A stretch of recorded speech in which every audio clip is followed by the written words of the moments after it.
اور بھائی اللہ نے کب کہا ہے کہ مجھے تمہاری نمازیں چاہیے؟ اللہ تو کہتا ہے تمہیں تمہارے لیے نمازیں چاہیے، اور نماز کو اتنا کیجول بنا لیا انہوں نے۔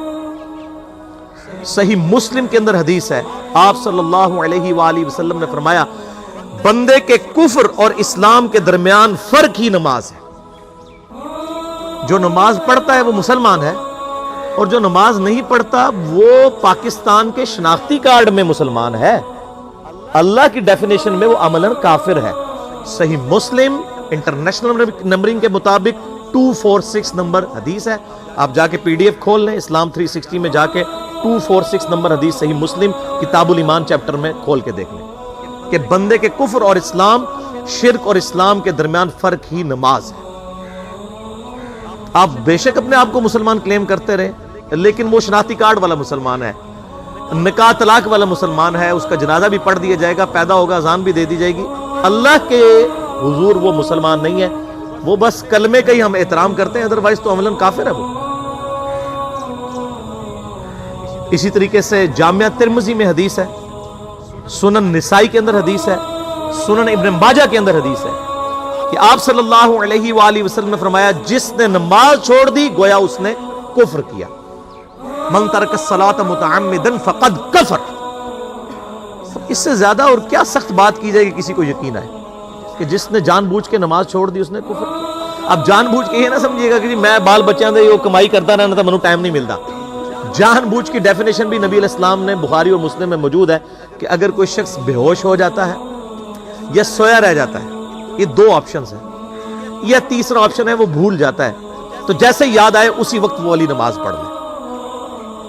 لیکن جو شخص دنیا کو ٹاپ پرائورٹی مانتا ہے، اپنا آفس چھوڑنے کے لیے تیار نہیں، اپنا کلینک چھوڑنے کے لیے تیار نہیں ہے، اور اپنی دکان چھوڑنے کے لیے تیار نہیں ہے نماز کے لیے، تو ظاہر ہے کہ وہ تو اپنے آپ کو دھوکہ دے رہا ہے۔ اللہ تعالیٰ تو اپنے معاملات کے اندر بالکل اسٹریٹ فارورڈ، بالکل یہ ذہن میں رکھ لیں۔ جامعہ ترمذی میں صحیح سند کے ساتھ موجود ہے، عبداللہ بن شفیق تابعی رحمہ اللہ تعالیٰ کہتے ہیں کہ صحابہ کرام علیہم رضوان صرف نماز کے چھوڑنے کو ہی اعمال میں سے کفر سمجھتے تھے، یعنی وہ کسی کو نماز پڑھتا ہوا دیکھتے تھے تو کہتے تھے یہ مسلمان ہے، اور کسی کو نماز پڑھتا ہوا نہیں دیکھتے تھے تو وہ کہتے تھے یہ کافر ہے۔ یہ جامعہ ترمذی ہے، یہ کوئی سٹوری بک نہیں میں سنا رہا آپ کو۔ مسند احمد میں صحیح سند کے ساتھ حدیث ہے، نبی صلی اللہ علیہ وآلہ وسلم نے معاذ ابن جبل سے فرمایا معاذ اللہ کے ساتھ کسی کو شریک نہ ٹھہرانا، خواہ تمہارے ٹکڑے ٹکڑے کر دیے جائیں، تمہیں سولی پہ چڑھا دیا جائے، تمہیں آگ میں جلا دیا جائے، اللہ کے ساتھ کسی کو شریک نہ ٹھہرانا، اور معاذ نماز بھی نہ چھوڑنا، کیونکہ جس نے نماز چھوڑ دی اللہ تعالیٰ کے ذمہ کرم سے وہ نکل گیا، اللہ کے حضور اس کے لیے کوئی حصہ نہیں ہے جس نے نماز چھوڑ دی۔ کتنا کرٹیکل ایشو ہے۔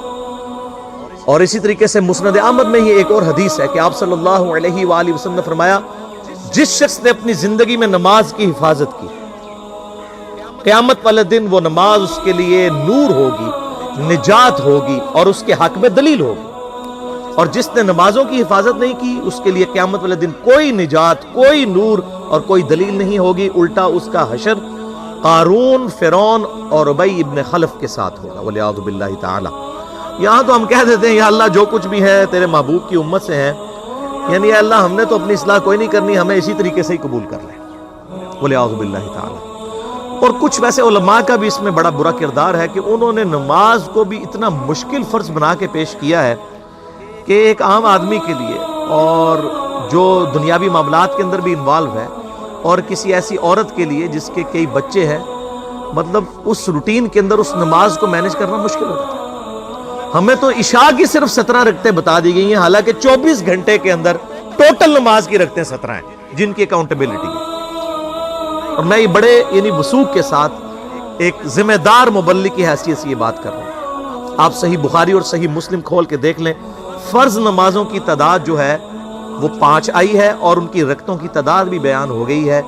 فجر کے 2 فرض، ظہر کے 4 فرض، عصر کے 4، مغرب کے 3 اور عشاء کے 4، اور سفر میں سارے 2 فرض ہیں، مغرب کے 3، یہ ٹوٹل 17 رکھتے ہیں جن کی اکاؤنٹیبلٹی ہے۔ باقی جنہ گڑ پاؤ گے انہ میٹھا، وہ ساری نفلی عبادت ہے، وہ بخاری اور مسلم دونوں میں حدیث ہے، جس نے فرض کے علاوہ 12 رکعتوں میں استقامت کی اور وہ 12 رکعتیں آپ صلی اللہ علیہ وآلہ وسلم نے پڑھ کے بھی بتائیں. اور امہات المومنین میں سے سیدہ عائشہ نے، سیدہ ام سلمہ نے، سیدہ ام حبیبہ رضی اللہ عنہن نے روایت بھی کی کہ 2 فجر سے پہلے، 4 ظہر سے پہلے، 2 ظہر کے بعد، 2 مغرب کے بعد، 2 عشاء کے بعد، یہ 12 سنت مؤکدہ. جس نے یہ پڑھی اسے جنت میں محل ملے گا. اگر کوئی نہیں پڑھتا تو گناہگاری والا معاملہ کوئی نہیں ہے. اسی طریقے سے اس کے علاوہ ایک اور وتر کی نماز ہے جو سنت مؤکدہ ہے. وہ سیدنا مولا علی رضی اللہ تعالیٰ عنہ علیہ السلام کا قول ہے کہ وتر سنت ہے، سنت ہے، سنت ہے، مگر اسے مت چھوڑو. ہے سنت ہے لیکن تاکیدی ہے. آپ صلی اللہ علیہ وآلہ وسلم نے سفر میں بھی وتر اور فجر کی 2 سنتیں پڑھی ہیں، لیکن یہ صرف افضلیت کے اعتبار سے تاکیدی ہیں، ان کی کاؤنٹیبلٹی کوئی نہیں ہے.